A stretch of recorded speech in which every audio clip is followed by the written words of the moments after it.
Спасибо огромное, что вы смотрите «Чужие письма», а если вы будете еще их рекомендовать друзьям, вообще будет отлично. Судя по соцсетям, большинство из вас смотрит наши выпуски под бокал вина.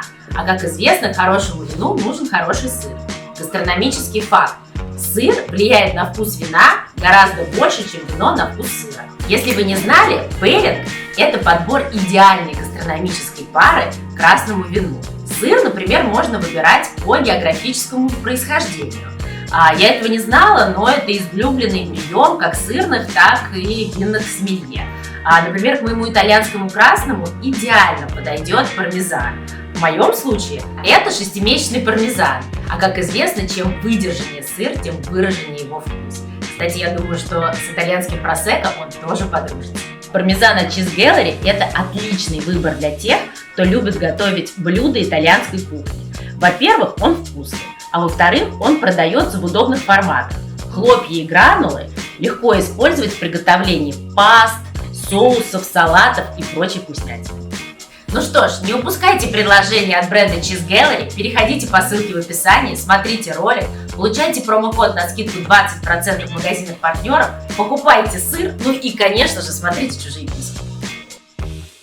Сыр – источник настоящего удовольствия, а Cheese Gallery – это коллекция видовых сыров на любой вкус.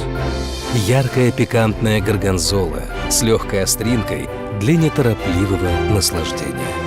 Красный чеддер сделает неповторимым даже простой перекус. И легкие воздушные хлопья пармезана, придающие изысканности любому блюду. Cheese Gallery – удовольствие на любой вкус.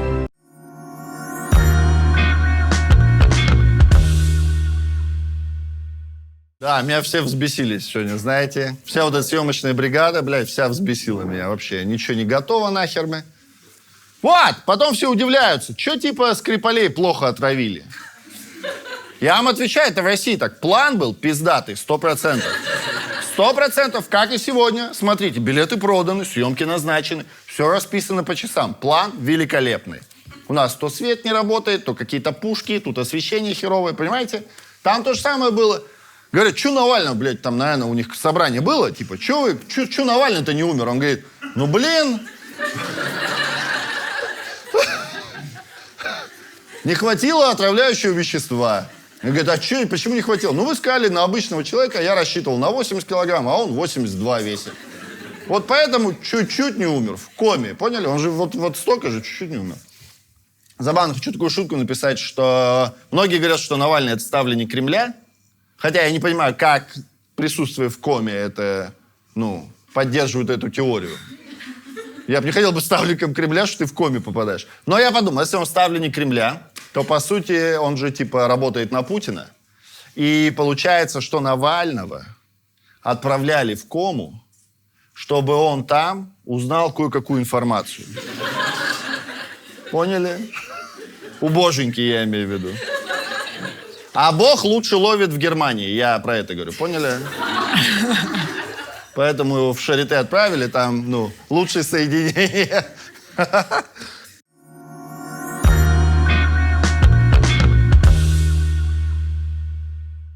Поехали. Первое письмо. Опять огромные письма. Зачем? Так же легко писать проблему. Просто написать «мне хуёво, потому что». Вот так же легко разбирать проблему, когда тебе написали 3 строчки, правда? Конечно. Мне вообще сразу все понятно. Мне что нужно, чтобы понять, в чем проблема. Возраст. Потом город. В России это очень важно, ребят. Это очень важно. Продолжай. Да, город. Почему пол не стоял на 2-м месте, мне интересно? На 1-м тогда уже. Нет, пол будет на 4-м месте. Вот, ладно, поехали. Здравствуйте, Ольга и Руслан. Тезисно. Письмо про бытовые проблемы. Мне 22 года. 22 года. Видите, опять же, уже все понятно, да? Письмо про бытовые проблемы. Мне 22 года. Ну что, мой писю. Вот какой я тебе могу совет сказать, 22 года. Мне 22 года, молодому человеку 24. Вместе 6 лет. Да твою же мать. 22 минус 6, 16, правильно? Математика не изменилась с тех пор, как я получал образование. 16 лет. Короче, смотри, в этом проблема. что бы ты сейчас тут не расписала, в этом проблема, что с 16 лет ты вместе с каким-то хреном. Прошли уже много, и расставание на время, и армию. Пришли к выводу, что вместе нам хорошо. О, Господи. Оба смотрим в одну сторону развития, принимаем недостатки друг друга, схожие взгляды на воспитание детей, карьеру, досуг, друзей и так далее. Свадьбу планируем, но не зацикливаемся, хотим заработать денег на хорошую. Нахрена? Ну нахрена? Давайте их плохую свадьбу уже играть. Потому что все разводятся, правильно? Давайте развод пиздатый играть.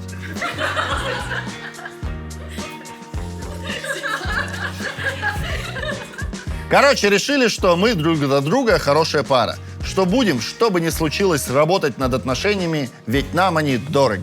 И если когда-то произойдут несостыковки в нашем идеальнейшем союзе, то мы будем разговаривать и решать, как взрослые люди.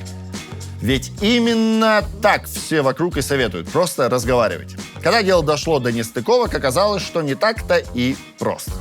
Год назад начали жить вместе. Уехали прямо от родителей, это для обоих первый опыт. Спустя год совместной жизни произошел разговор. И оказывается, я живу совсем не с тем человеком, с которым встречалась до этого 5 лет. Так естественно, он, блядь, формировался. Вам, по 16 лет было, когда вы встретились. Там каждые полгода новый человек ты, нет? Ну, согласитесь. После 25 ты такой уже более-менее определился с какими-то взглядами на жизнь. А в 16 ты такой, мультики, блядь. Понимаете? В 17 такой, ух ты, вот бы чужую писечку потрогать. Это разные люди, конечно. Оказалось, что молодому человеку потребовался год, чтобы сделать вывод, как жить нравится, а как нет. Начиная от уборки и готовки, заканчивая семейным бюджетом. Мы росли в очень разных семьях. У меня рано не стало мамы. Весь быт лег на отца. Жили в чистоте, но без фанатизма. Генеральная уборка с мытьем ванны, например, была раз в месяц. Это редко, да, я согласен. Очень редко.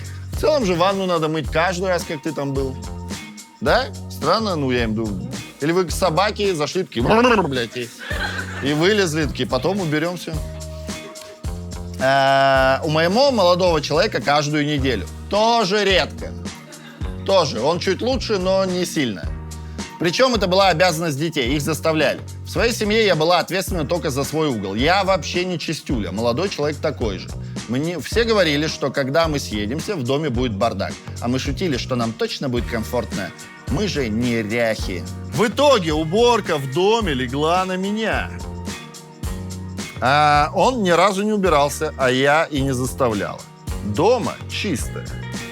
Но чисто по моим меркам.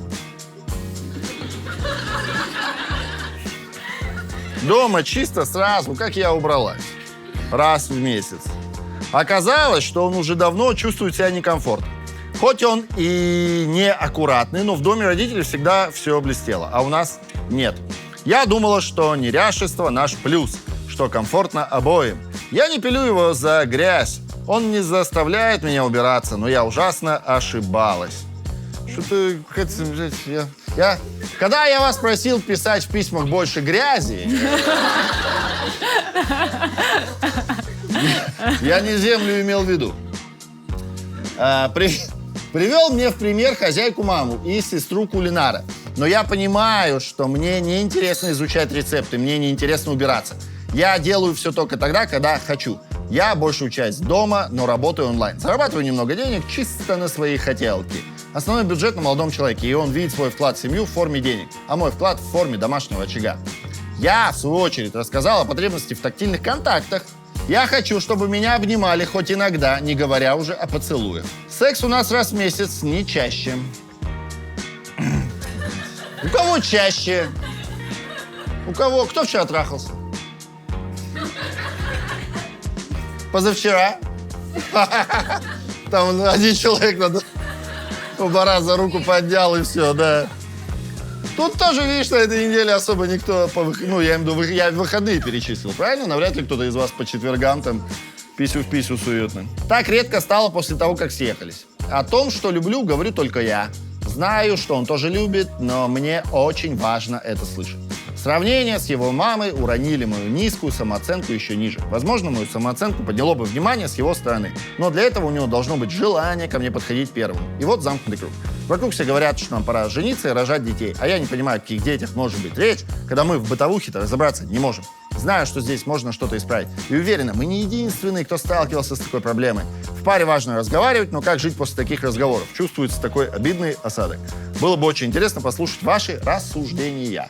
Ну что ж, давайте. Кто подготовился к классу?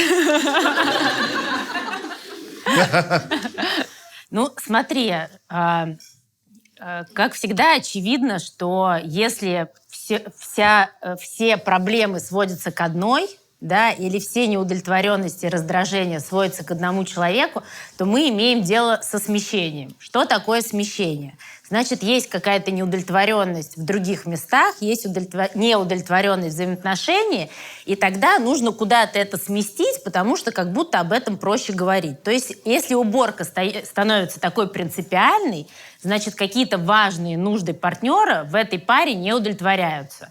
То есть ты чувствуешь раздражение, неудовлетворенность, и поэтому ты реагируешь там, я не знаю, на оставленную тряпку, да, или на вовремя не помытую посуду, потому что есть раздражение, да.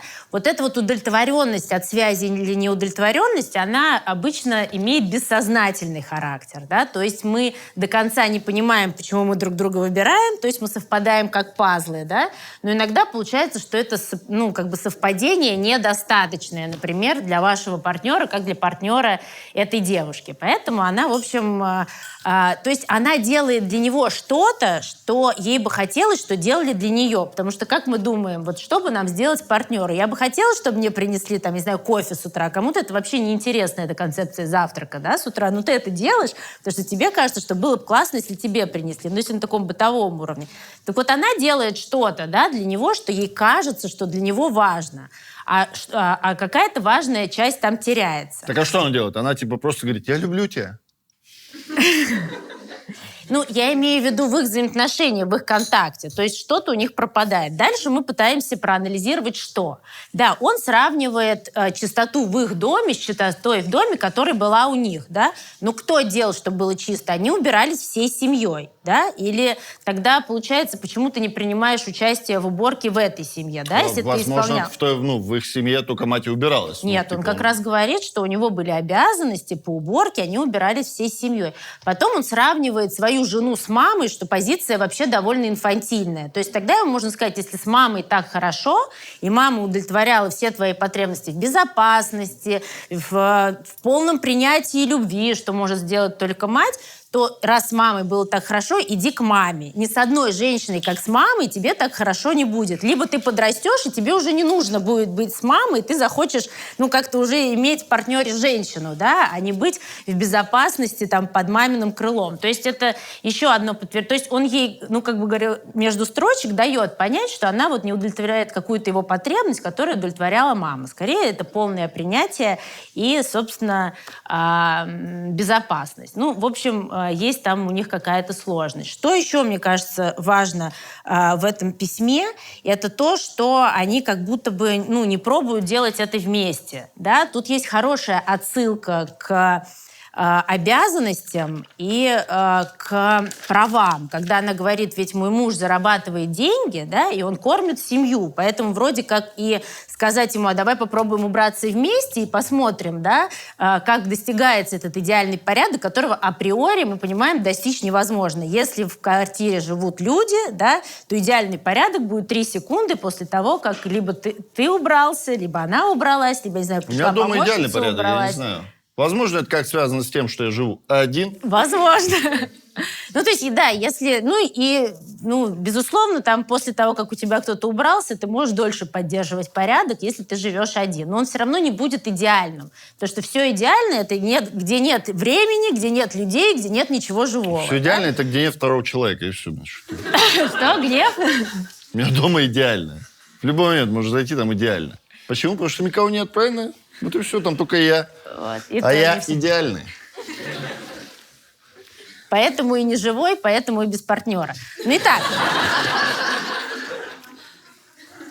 От близкого человека? Обидно.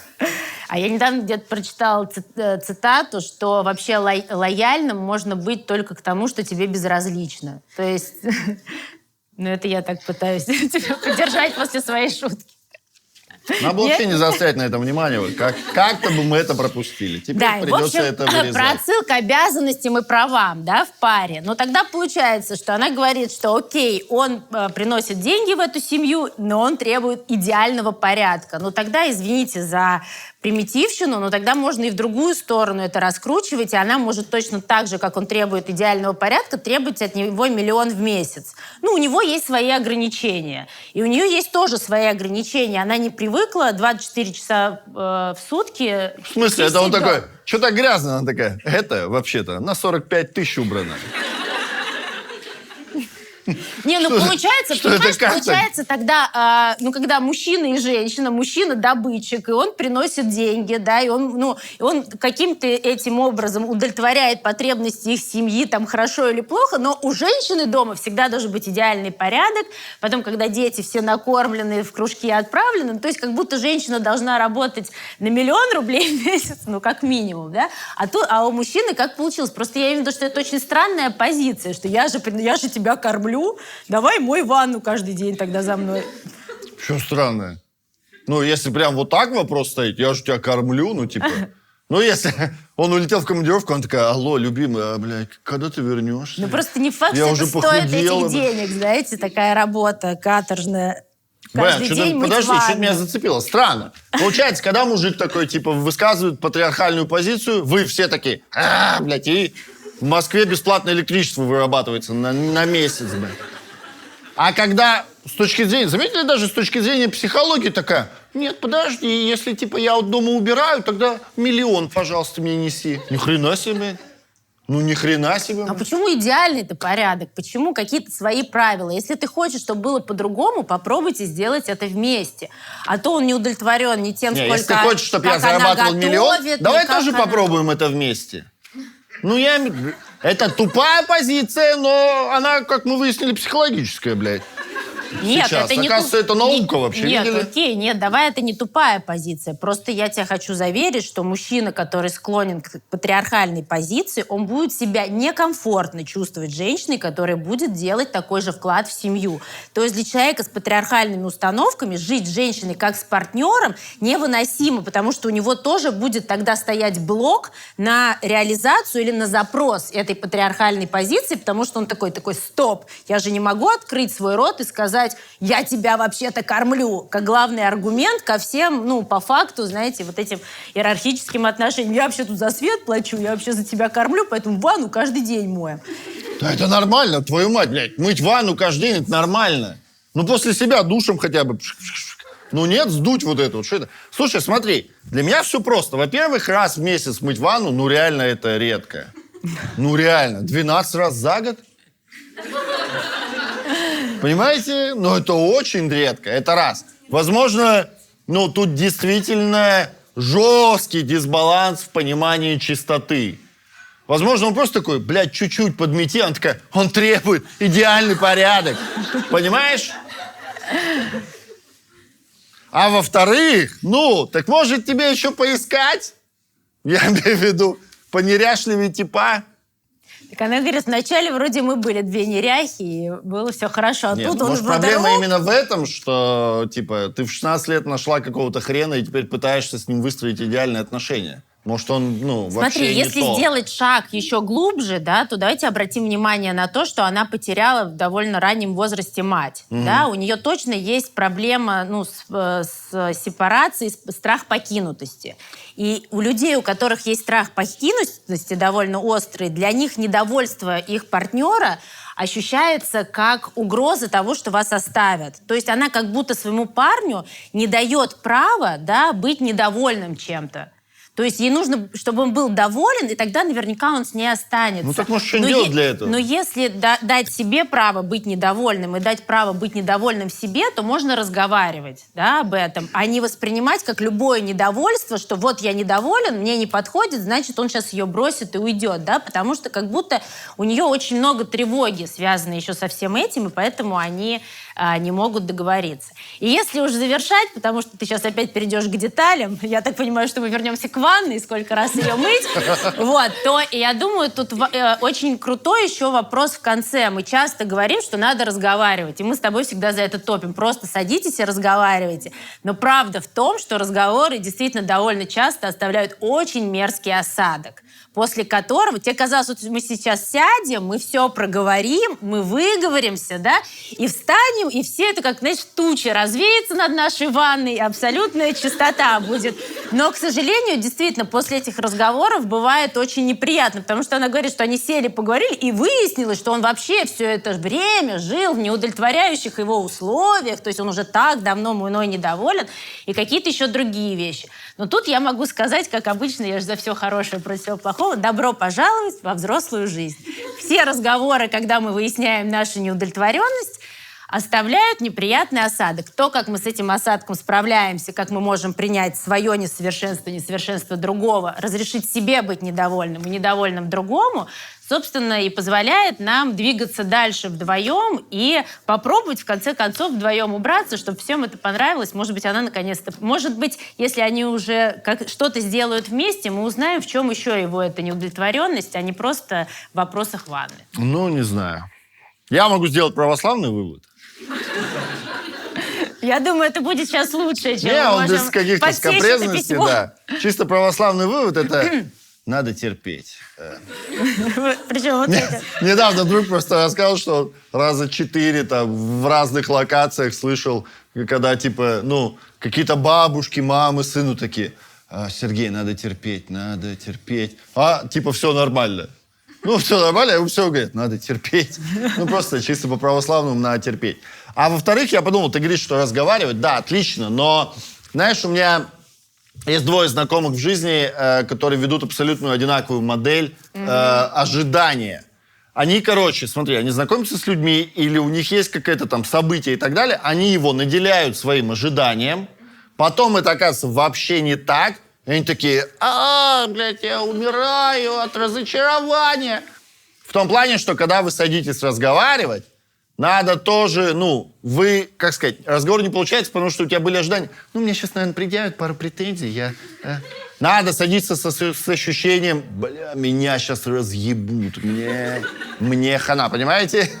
И тогда тебе пару претензий предъявили, ты такой: фу, не так-то уж и плохо все прошло, с этим я готов помириться. А просто люди, возможно, садятся разговаривать и думают, что, ой, мы сейчас поговорим, и вот... Да, ты имеешь в виду ожидание от самого разговора? От самого разговора, да. Легче, люди да? думают, что если мы разговариваем, то сейчас мы так какие-то легкие вопросики друг другу позадаем, потом займемся примирительным сексом и посмотрим «Осень в Нью-Йорке». Надо готовиться к такому разговору, где прям, ну, понимаете, аргументы, чтобы у тебя были, что-то там чуть-чуть почитать из гражданского права, блядь. Какие-то ссылочки, понимаете, прецеденты какие-то там за последние 10 лет в российском праве. Чтобы там: смотри, пидорас, ты что думал? Ну, серьезно, нет? Я имею в виду, если ты так топишь за понимание этой идеальности уборки, ну, опроси какое-то исследование. Типа сказать: смотри, я по подъезду опросила. Вот фотографии сразу после уборки, бля. Средняя арифметическая выглядит вот так. У нас примерно так. Так что не надо выпендриваться. Ну, самый главный, мой посыл бытовой, да, вот этот мужской, это тоже, ну, неважно, мужской, какая разница. Что так ты в 16 лет встретил своего первого партнера, вы 6 лет, и типа съехались сейчас. Ну, в том плане, так, ну, еще поищи. И он пусть поищет, ему там тоже немногим больше, ну. В 22 и 24 года они такие: мы уже 6 лет вместе, и у нас непреодолимые проблемы, это уборка, это что-то с чем-то, это... Как будто у тебя красной линии проходит эта идея: чем больше пары зайдутся, тем будет лучше. Это и без меня происходит. Это самое легкое мое вложение, блядь, вообще было. Ну, в общем, оно сильно оправдывается. Основная идея, которая, мне кажется, тут, я не знаю, нужно, может быть, полезно понять, что если все недовольство сваливается в уборку, да, или вам кажется, что в жизни, во всем, что у вас происходит, виноват один единственный человек, то, скорее всего, это смещение, да, и, может быть, не стоит с этим человеком разбегаться, да, или уже задалбывать с этой уборкой, а просто разобраться, да, о чем не хочется думать, какие сложности еще есть, понимать, что это так работает наша психика. Потому что чудес не бывает, один человек не виноват во всем мире, да, и не может быть все хорошо, как она пишет, вот прям все идеально, да, а вот эта вот уборка встала между ними вот этой совершенно непреодолимой стеной. Я считаю, что так не бывает. Нет, а что ты хочешь, чтобы я тебе сказала? Я сказала, что основная идея в том, что все сместилось в уборку. Хотите быть вместе, разбирайтесь, какая то есть у них что-то еще есть поломано, в паре. значит? Нет, у них не еще что-то, а у них что-то поломано. В уборке нет никакой проблемы. Туда просто все сместилось. Потому что у него там, я не знаю, семьи, видимо, у него тоже кто-то был повернутый на чистоте, если они там всей семьей каждый Вот она день пишет, что они драили. сексом раз в месяц занимаются. Ну, ты же сказал, что это нормально. Это очень часто, я вообще считаю. Как у меня друг, Нет, когда женился, сказал, я говорю, а что, сексом часто занимаешься? Он говорит, какой секс, бля, братан? У нас есть миссия, мы воспитываем дочь, блядь, что ты...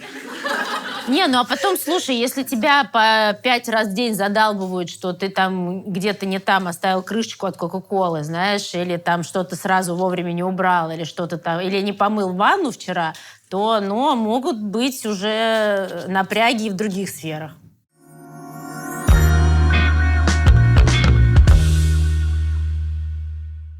Итак, здравствуйте, Ольга и Руслан. Мне 53 года. Мне 53 года, разведен, есть дети. Ну, понятно, чисто по статистике уже 53 года. 53 года и я буду разведен, у меня будут дети. 2 года после развода я наслаждался депрессией, бухал, пока не понял, что...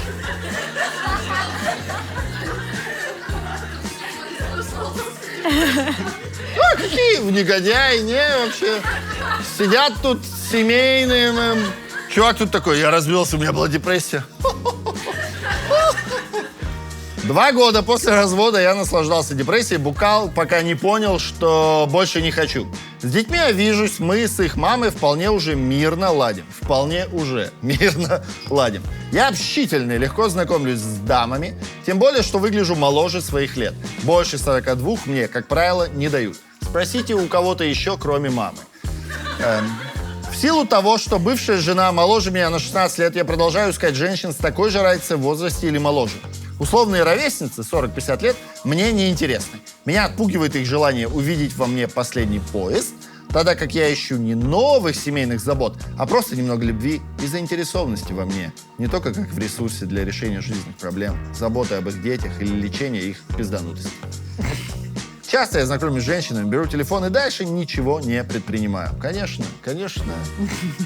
Или схожусь на 2-3 пистона, а потом пропадаю. Можно в следующий раз уточнять на 2-3 пистона во что? В неделю, в месяц, в год? Нам тут это важно. Статистика, да. Собираем статистику. В результате я влюбился в девушку, которая моложе меня на 3 десятка лет. Это 20 лет ей, значит. 23, если вдруг кто-то в зале еще не проходил это в школе. На 3 десятка лет. Она умная, привлекательная, честная. Короче, то, что надо. Доигрался хуй на скрипке. Это не я.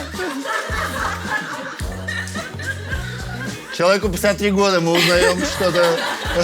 Наконец-то нам в программу начали писать фольклор какой-то. Забытый. Доигрался хуй на скрипке, как говорится. Так нигде больше не говорится. Сергей, так говорите пока только вы. Через месяц общения признался ей в своих чувствах и получил вежливый отказ от продолжения отношений в романтическом ключе. По ее словам, дело не в возрасте, а в том, что у нее есть какие-то свои незакрытые проблемы, остаточная привязанность к бывшему и прочее. Когда речь шла о сексе, который, по ее словам, очень нужен, не реже, чем 2 раза в неделю, тоже проблема. Я не могу так, мне нужно полностью доверять человеку, иначе не расслаблюсь, не получу удовольствия. Ох, как часто мы слышали эту песню. По мне, так это херня полная. Но других объяснений не последовало. Ну, странно, какие еще другие? Она говорит, ты понимаешь, Сергей, дело в том, что я не могу так, мне нужно полностью доверять человеку, иначе не расслаблюсь и не получу удовольствия. Он такой, еще Марина, аргумент. это херня полная. Да? Давай Ну, тогда еще смотри, аргумент. да. Понимаю, что с точки зрения социума и моих ровесников выгляжу глупо, пытаюсь очаровать юную особу. Но, повторюсь, мне неинтересно с посткризисным 40+ контингентом. Ведь странно, ты же тоже такой же. Он просто так говорит, да, о чем-то другом. Ты же, представитель самый что ни на есть. Так как обсуждать или решать их проблемы я не хочу. Своих хватает. Мне нравится заботиться, помогать словом и делом, поддерживать материально. Да, я ищу любви и благодарности за то, что готов отдавать сам. Возможно, я не лучше тех, кто ищет того же во мне, но при этом не ощущаю с их стороны стремления любить. Тяги к моей личности, а не только к экстерьеру и кошельку. Экстерьер. Я до недавнего времени думал, что это порода собаки какая-то. Что делать дальше, спрашиваю я себя. Вести себя, соответственно, возрасту, стать солидным и попердывая, окучивать 50-летних увидавших, сдерживая отвращение? Какой ужас! Мне через 10 лет придется это делать. Или жить сегодня, дышать полной грудью и ловить кайф от того, что я способен еще влюбиться, пусть и безответно. Да, последний вариант мне по душе, но переживать отказ тяжело. Вроде все просто, хоть жить без волнений, надевай хомут и беги в стойло на дойку. Нет ощущения, как будто пару раз в письмо какая-то бабка залазила. Нет? Пока он там курить ходил, она, ну что, доигрался хуй на скрипке?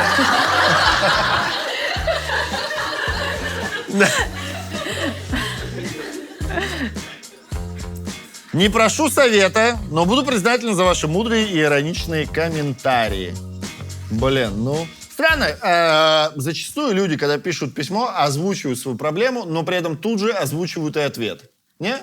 Ну, такой, типа, что делать? Типа, попердывать или жить, дышать полной грудью, ловить кайф от того, что я способен влюбиться, пусть и без ответа. Какой вариант выберем? Какой? Навряд ли кто-то такой, пусть попердывает. Это еще что такое? Должен кто-то за Единую Россию голосовать? С ума сошли, что ли мы? Конечно, надо жить полной грудью, ё-моё, а как еще?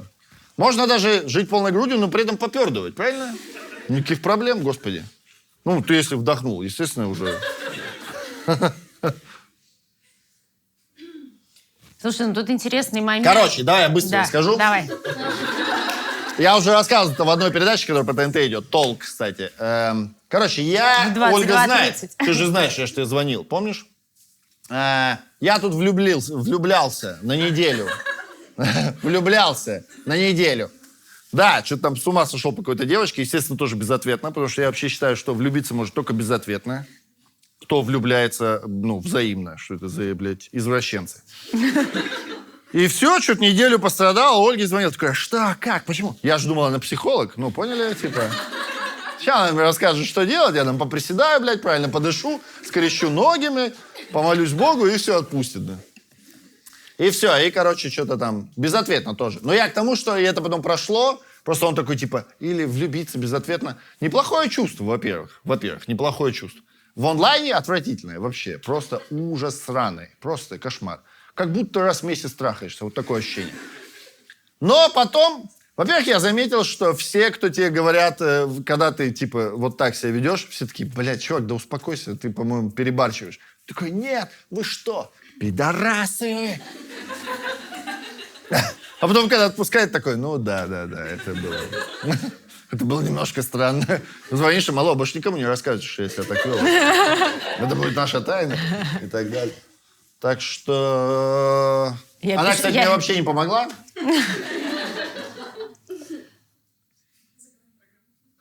Не, это тоже была помощь. Прикольно, что не стесняйтесь.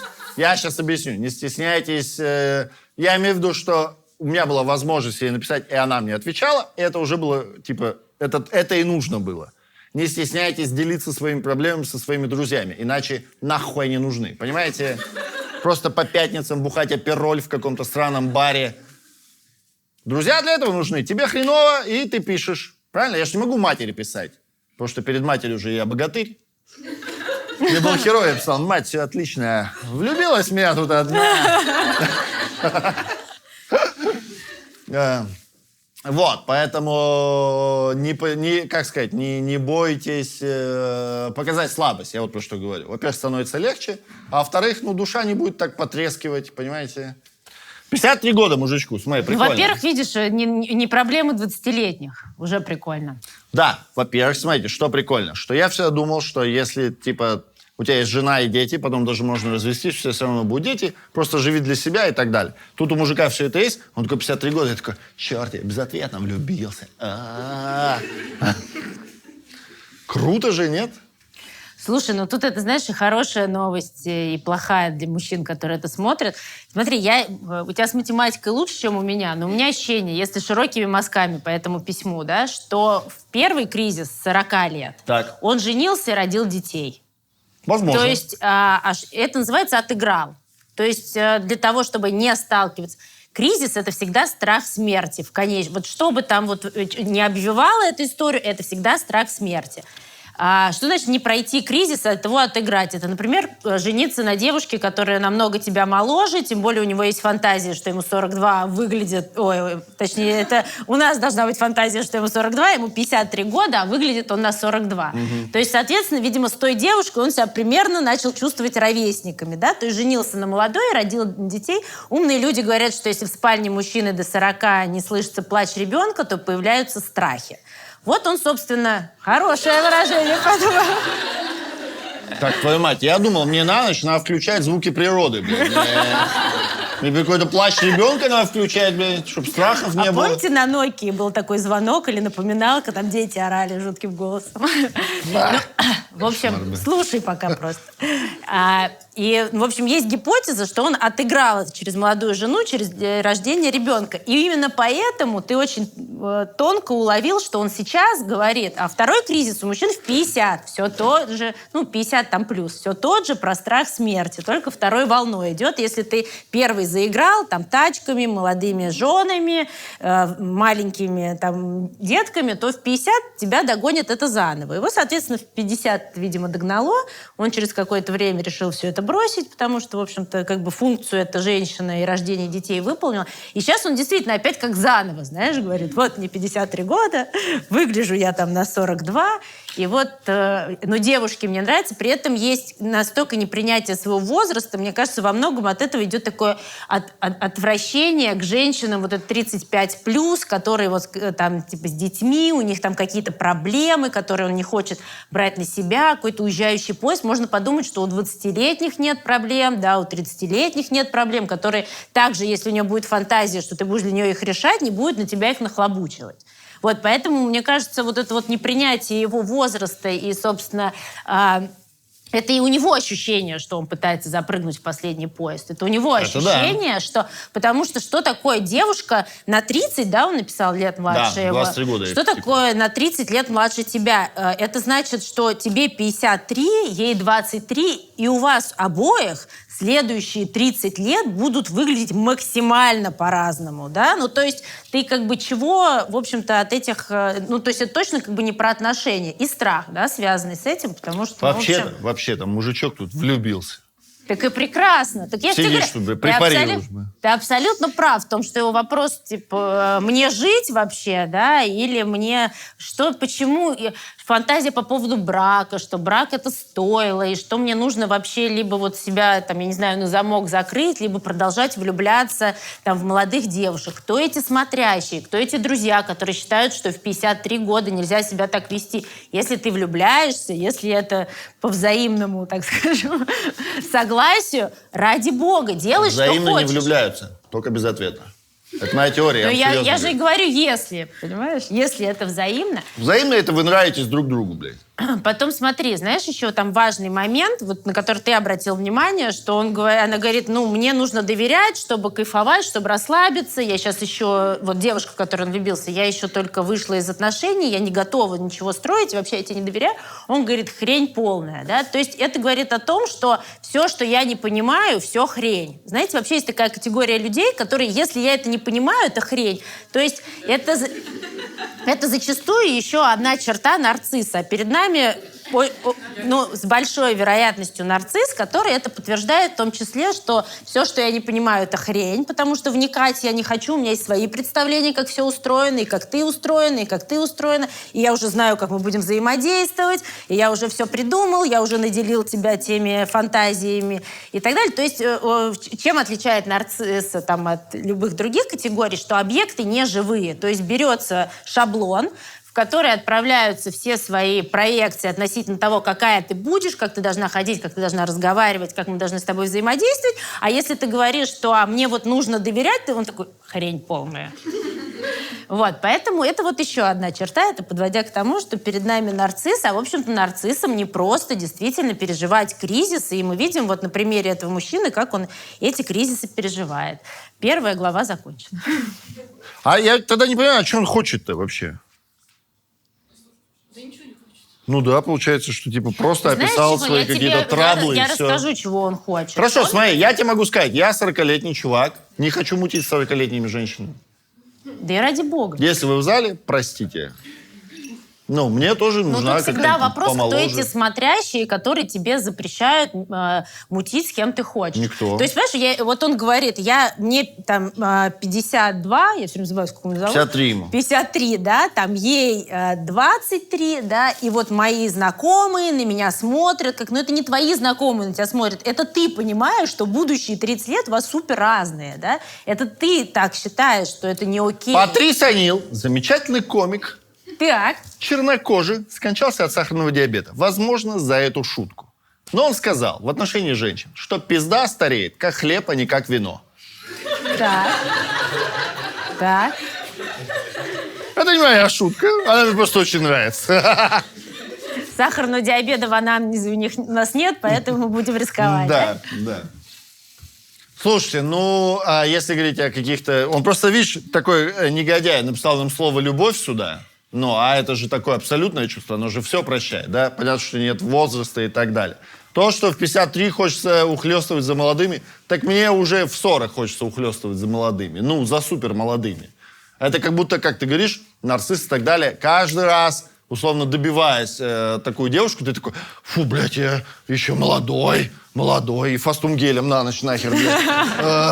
Я еще... Смотри, тут это понятно, это так устроена природа, мы это понимаем, поэтому все говорят, кто эти люди, Справедливости ради, когда мне было 20 лет, у нас случались с друзьями и в одиночном каком-то формате сексуальные встречи с женщинами более старшего поколения, Так, это чем так и мы. происходит. Да. Ваша все такие тусовка не эксклюзивна в этом плане. Абсолютно верно. знаешь? Мы вообще идеальный срез были. Как только тебе исполняется 35, все 25-летние твои, чтобы ты понимал. Я имею в виду, что за начинают обращать. старухи? Да. Я сейчас говорила про женщин. Да. А у него... Я сейчас об этом скажу, просто чтобы не углубляться, да, мы заканчиваем это письмо, потому что у нас будет еще в следующих выпусках на эту тему. У него есть расщепуха на уровне, условной души и тела. Сейчас я объясню, что это значит. То есть, если бы он говорил, что я вообще хочу молодого тела, да, то это было бы понятнее. Это вот как раз, про природу того, что это и визуально может быть интереснее, и ощущение с молодым телом себя более молодым, сразу этот фастум-гель выветривается. То есть как-то это все поздоровее. А он же хочет, чтобы она отразила его тонкую душу. И вот это вот меня больше всего и напрягло в этом письме. Почему, его важно было... то есть он хочет не с молодой девчонкой, а он хочет с молодой, которая отразит его тонкую душу, да. То есть, с одной стороны, он пишет, что он на 42 выглядит, да, но дальше идет это, не про тело, понимаешь, а как будто у него душа отдельно, тело отдельно. Так, теперь все понятно. Так. То, что ты говоришь про душу там и все остальное. Он, если наши предположения верны, тон-тон-тон-тон-тон-тон-тон-тон. Мы сейчас играем в следователь. Он в 40 лет женился, родил детей. Закрыл гештальт детей как таковых. Вот это общественное давление. Кого ты после себя оставишь? Бессмертие себя обеспечить. Да. Кошмар. Как будто, блядь, нельзя после себя ничего не оставить, блядь. Вообще ужас. Баста песни решил свой кризис. Я Харламова сейчас смотрел тоже там какой-то в поперечного в подкасте. Тоже там, так вот, кого я должен оставить. Ой, идите в сраку все вообще, блядь. Классный подкаст, кстати. А? Классный подкаст. Кстати. Да, я перед смертью насру где-нибудь под зданием, скажу, вот это после меня, все, не убирайте, блядь. Назначу женщину из первого письма, что следил за тем, чтобы не убрали.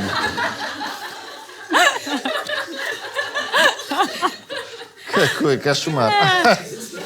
Короче, в 40 он женился и родил детей. Это была не любовь, это просто было, видимо, какое-то давление и так далее. Типа, вот, пора, типа, чтобы у меня были дети, кого я после себя оставлю?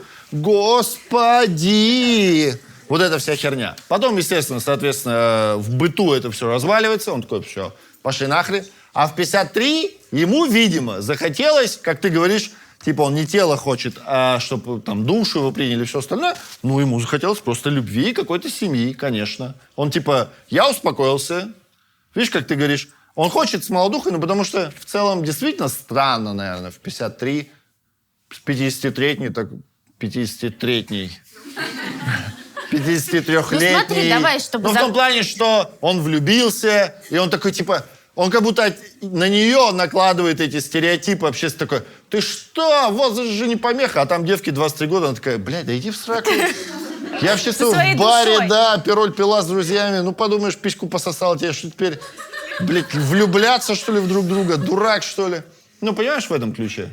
Ну, смотри, я опять еще раз скажу, что на что я обратила внимание, у него как будто есть расщепление, да, и в следующих выпусках я расскажу, как это расщепление происходит. Скажу только, что чаще всего у девушек это звучит, что душа и тело, да, как будто разные, а у мужчин это, извините за гендерное опять разделение, просто статистически, а мы любим статистику, от мужчин звучит расщепление как на интеллект и на тело. То есть как будто бы это не один человек, а как будто это две разные субстанции. А вот почему это расщепление может происходить и вообще как это выражается, вы узнаете в новых выпусках.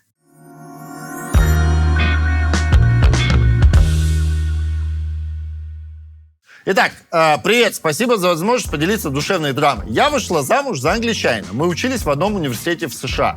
И после окончания учебы поженились, и оба начали жить в Англии. Во время первых 1,5 лет в Англии я часто ездил домой, каждые 2-3 месяца. И оказалось так, что застряла в России во время вспышки коронавируса и не смогла улететь обратно. Пока я была дома у родителей, в одно утро я получила сообщение, что мой муж хочет расстаться. Я не ожидал такого поворота. Он сказал, что я слишком часто езжу домой и не могу привыкнуть к новой жизни, в новой стране. Мы оба несчастны, надо расставаться. Мне вообще Англия не понравилась. Вообще, Лондон. Вообще такой кусок говна. Что там люди делают, я вообще не понимаю. Через пару недель я смогла вылететь обратно и стала жить в нашей съемной квартире одна. Уже, видимо, в Англии. Муж все это время жил с родителями в другом городе. Он пару раз приезжал, и каждый раз я видела, что он вроде бы хочет уже и остаться со мной, но якобы уже все, принял решение и уезжал обратно к родителям. Я писала, звонила, с его стороны был игнор, либо короткое «отвали». Как по-английски «отвали»? Fuck off. Благодарю. Это ты? Потом я перестала делать какие-либо попытки, начала жить дальше. Вдруг он начал проявлять инициативу. Конечно, ты живешь в его квартире, блядь. Ладно, это, видимо, была съемная. Вдруг он начал проявлять инициативу и стал пытаться поддерживать со мной контакт. Мне уже все это надоело. Я сказал, что мне нужен его окончательный ответ в условную пятницу. В пятницу он мне позвонил. Долго просил прощения, я его простила. И мы сейчас опять живем вместе. Так вот, сейчас, раз в каждые 2-3 недели мне стабильно снятся сны, что он меня опять бросил. Нужно ли это воспринимать серьезно, или это просто остаточные эмоции, с которыми я пока не справилась? Лена. Это письмо про сны. У нас был выпуск про сны, там люди такие, блядь, нифига, там немцы, блядь, меня, я что-то бегу медленно, постоянно падаю. Так, каждые 2-3 недели снится стабильно сны, что он ее бросил. Нужно ли это воспринимать серьезно? Да, конечно. давай сразу сны скажем. нужно очень серьезно воспринимать. Сны, гадалок, цыганок. Ко всему надо относиться очень серьезно. Это же... Давай сразу скажем, что мы приняли решение просто периодически брать сны. То есть я взяла несколько снов уже из комментариев, которые вы писали. То есть если вам понравится тема разбора слов, то продолжайте писать ваши сны из комментариев. Я буду их оттуда брать, но тогда нам нужно писать более подробно или, может быть, добавлять контекст. Потому что я немножко действительно, когда сон вырван из контекста, да, и я не знаю истории человека, и как минимум то чувство, с которым после этого сна просыпается, это важно. Любой бы психоаналитик вас об этом спросил, то получается Чувство немножко... после сна? Да. Но иногда тебе приснится какой-то просто абсолютный ужас, и ты просыпаешься, а у тебя просто гора с плеч. И тогда мы немножко по-другому это читаем. Да, поэтому давайте, если будет интересно, продолжать тему снов, пишите их и в письмах. Давайте. Давайте. Так, ну что? Ты хочешь со сна начать, да? Ну, то есть, какой мы Слушайте, видим... я в сны особо вообще не верю. Я вот этот вот бестолковый тип, потому что мне нечего делать с утра, когда я сижу на горшке, да? Ну, условно, мне там что-то приснилось. Сновидишь? Да, я там типа, все, предсказания, там, к чему снятся вот эта вся шляпа там и так далее. Ну, я так читаю, но я не воспринимаю это серьезно, знаете? Нет такого, что там пишут: постарайтесь эту неделю быть максимально осторожным. И я такой: ой, блядь, не выйду даже из ванной. Ну, это все быстро забывается. Это как будто больше похоже на гороскоп, знаешь. Ну да, конечно. Ну, толкование снов, вот это вся фигня. Львам и тельцам. Не, я в сны точно сильно не верю. Мне, я тебе уже говорил, часто снятся одни и те же сны, причем периодически, но я в них, ну, конечно, не особо верю. Это все какая-то... Да, ему не надо, чтобы ты в них верил, они просто будут продолжать тебе сниться, знаешь. Не, ну я им придавать этому сильное значение, такой: пойду к психотерапевту, блин. Наверное, со мной что-то не так, она ответит на все мои вопросы. Нет, смотри, это, ну, то есть это как будто ты, ну, путаешь местами причину и связь. То есть есть такая идея, прозвучавшая у Фрейда, да, что, собственно, сны — это королевская дорога к нашему бессознательному. Ну, то есть как бы с тем, что у нас есть бессознательное, и если представить айсберг, у нас 30% сознания, все остальное под водой, мы вообще не понимаем, откуда что берется, то мы отталкиваемся, тоже бессознательное есть. Соответственно, во сне, когда мы сновидим, да, у нас нет вот этого суперэго, которое сидит у нас в голове и не позволяет нам даже подумать о том, чтобы там с нашим близким человеком что-то случилось, а мы на самом деле хотим, чтобы он просто куда-то делся хотя бы на сутки. Да? И один из тезисов Фрейда, такой, в общем, самый распространенный и известный, что сны — это исполнение желаний. Да, ну, тогда мы сразу спрашиваем, а вот как же с теми снами, где нам ужасно, нам плохо, и вообще там происходят какие-то ужасные вещи, и тогда мы начинаем разбираться, да, про что это, потому что, ну, в общем, это условная метафора, да, поэтому психоаналитики не составляют сонников, да, то есть если вы хотите узнать, как психоанализ относится к снам, вы никогда не найдете сонник, где прочитаете, если вас покусала собака, поссоритесь с близким другом. Если у вас напала стая, то рассоритесь со всем классом, да? Ну, то есть такого вы не найдете. Это очень логично. Как правило, в сониках все наоборот. Если на вас напала стая, типа, обратите внимание на отношения с матерью. Вот такая хуйня. Нет, там как раз, ну, слушай, я небольшой, так скажем, эксперт соников, поэтому, в общем, тут у нас есть действительно повторяющиеся сны, возможно, они у вас были, ты едешь в лифте голый, ты понимаешь, что откроются двери, и будет очень стыдно. На тебя напали, тебе нужно закричать, у тебя нет голоса. Едешь в лифте голый, боишься, что откроется. Это ж легкотня. Не? Я же рассказал, мне снилось такое, чтобы... Фу-фу. Ну? Что там повторяющееся? А это будет по платной подписке. Который мы только заморочили. Которая вообще провалилась идея с платной подпиской у нас вообще. Мне приснился сон, что мы оформляем платную подписку, а люди никак не могут подписаться. Тыкают на эту кнопку, а и не подписываются. Кстати, такие сны тоже снятся. Причем раньше людям снились такие сны с кнопочным телефоном, что ты в экстренной ситуации, тебе нужно набрать какому-то своему контакту, а ты никак не можешь этот телефон набрать. Потом со временем начали сниться смартфоны, да, что ты пытаешься написать... Сенсорные, да, спасибо. Что ты пытаешься написать сообщение или телефон о помощи. Но я привела несколько примеров снов, которые, очень часто встречаются, да, понятно, что у каждого они... И тут я вам тоже скажу, что даже у этих снов нет определенных трактовок, да, то есть случаи, описанные психоаналитиками с похожими снами, но если их все посмотреть, они будут все разные, потому что важно, что это за человек, какой у него контекст, что у него происходит происходит в жизни, да, и что он сам по поводу этого сна фантазирует. Уже, потому что, условно говоря, фантазии и свободные ассоциации, они также называются сновидением. Можно сказать, давай начнем сновидеть. То есть мы пытаемся просто говорить, что приходит в голову. Что такое свободная ассоциация? Просто я сейчас вспомнила этот фильм, я начала говорить про него. Я вспомнила вдруг какой-то эпизод, там, я не знаю, 10-летней давности, я рассказываю про это. И все это вплетается в один сюжет, и мы пытаемся увидеть, что, в общем, наше бессознательное нам хочет сказать, что вот за что оно дергает. То есть идея снов такова. Поэтому для многих аналитиков сон — это подарок, потому что мы ассоциируем, а все-таки сон — это вот что-то, что можно обсудить, и, скорее всего, там вот меньше шелухи, меньше нужно убирать там всяких Оль, там баба извелась. Долго, да. Но раз мы перешли к главе снов, я, в общем, немножко рассказала о том, что важен всегда контекст и понимание, что если ты ходишь... А не в смысле, что тебе приснился сон, надо бежать к аналитику. Если ты в анализе, это будет классно. С другой стороны, от снов, если они у тебя повторяющиеся, можно оттолкнуться. Можно принести их своему повторяющийся сон. Ей постоянно снится, что он теперь ее бросит. Да, в общем, это, я думаю, не надо ходить в психоаналитику, чтобы понять, что, в общем, был довольно травмирующий разрыв. Девушку бросили по СМС, да, еще ее бросили в период пандемии, когда вообще в целом люди скорее старались сохранять связи, чем их разрушать, да, и некоторые даже строили новые связи, потому что очень хотелось быть рядом с кем-то в этот момент. Поэтому... Я так стал очень близок с Sony PlayStation. Да. Все те же неодушевленные объекты вокруг, да?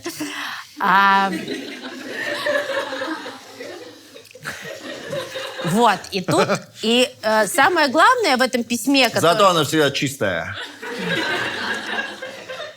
Ни разу не входил в игру, а там говорит, подождите, мы убираемся. Слушай, важно в этом письме, что парень написал про несчастье, что ты несчастлива, ты все время там уезжаешь домой, но обычно, когда партнеру говорят, что ты несчастлив на самом деле ты, да, и это действительно, Подожди, какой парень? Тут же девочка пишет. Ей парень написал, что она несчастлива, она все время уезжает к себе домой, она уехала, видимо, и до пандемии в очередной раз, когда он попросил ее остаться, он уехал к своим родителям, сказал, раз ты несчастлива и все время убегаешь, да, то давай тогда, может быть, мы разбежимся. И я говорю, что вот это вот несчастье, оно тут ключевое. Тут нужно понять, от чего он несчастлив. Потому что ты это, обычно другого партнера это несчастье проецируешь, но какое-то есть несчастье у него. Парень еще несчастлив. Да, поэтому... Я за эти письма хотя бы, вот за все эти ссаные 24 выпуска понял, что, если ты что-то от кого-то требуешь, то это ты. Да? Да, и видишь, нам наша подкованная аудитория... то есть если я в сексе... Повторяешь, это называется проекция. Да, но у меня в сексе, это прям пункт номер 1, чтобы женщина делала классный минет. Это я хочу сделать минет. Это реализация фантазии. Это не значит, что это... Не знаю, куда ты ведешь все это, Руслан. Я не пойду. Я тут 40 лет брекеты вставил для... Я не пойду у тебя на поводу. В общем, и тут, знаете, еще важно, что девушка говорит о том, что потом он... Что? Давай я уже закончу это письмо, раз мы разбираем. Что тут важно? Вам интересно? Похлопайте, поддержите меня. Я уже пробиваюсь через эту стену. Вам интересно? Пожалуйста, по 100 рублей скиньте.